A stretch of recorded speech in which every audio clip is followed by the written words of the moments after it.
Most of the ragtime here, most of the ragtime was composed sometime between 1897 and 1917.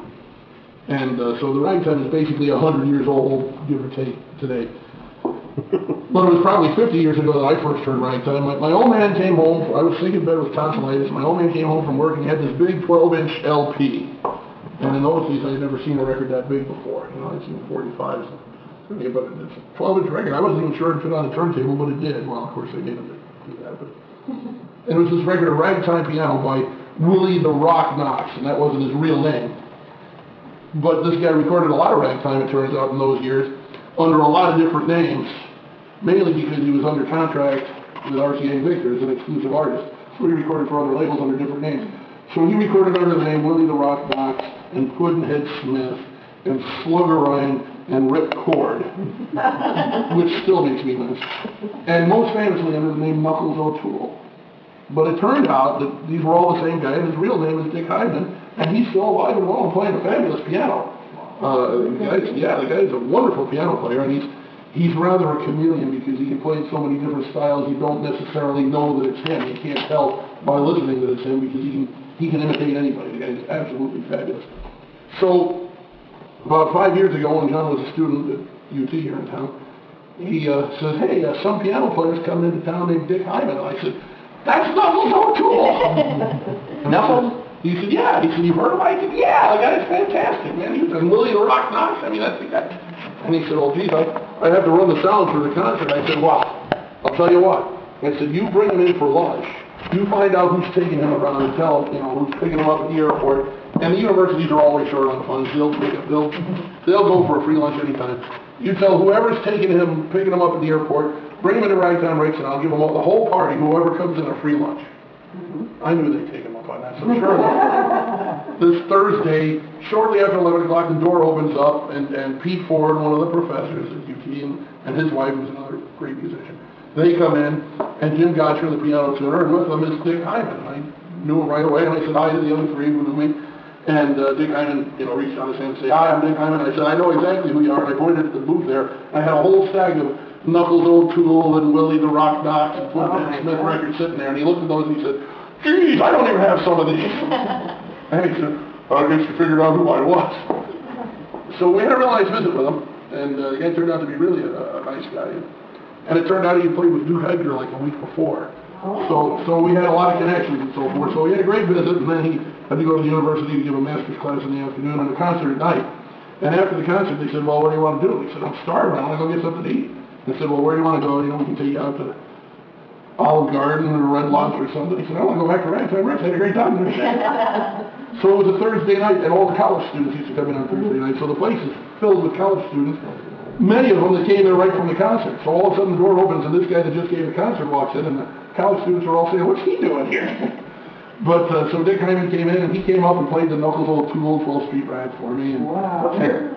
Well, then I played one for him before he left. Which one? Ooh. Well, on that Willie the Rock Knox album, 11 out of the 12 songs were old rags and compositions played in ragtime, but one of them was one that he had written and it was original.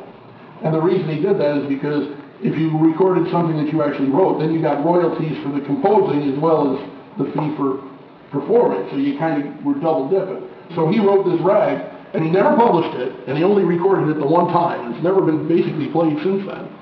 But he wrote it and recorded it and collected the royalties for a number of years, which is fine.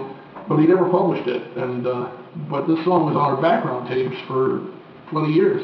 So by osmosis, he kind of picked this stuff up. When you hear something play enough times, it just kind of sinks in. So I sat down a couple days before he came in and worked it up. And so I said, I got one for you. And I sat down and I played his composition. He was tickled to death. He had no idea that anybody would remember a song that he had written 50 years ago and even actually sit down and play it. And he had absolutely no clue that when he came to Toledo to give this conference at an academic, university, and the music students and everything, that the guys in the bars and the saloons would not only know who he was, but they were playing his stuff. So he was absolutely tickled to death. But I played it for him, the New Orleans rag that he composed. And it's such a wonderful rag, I love playing it, so I'll play it. This is the only rag that I actually have. That rag, I'll do it.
good one. Yeah, that was a good one. Yeah, that was a nice story.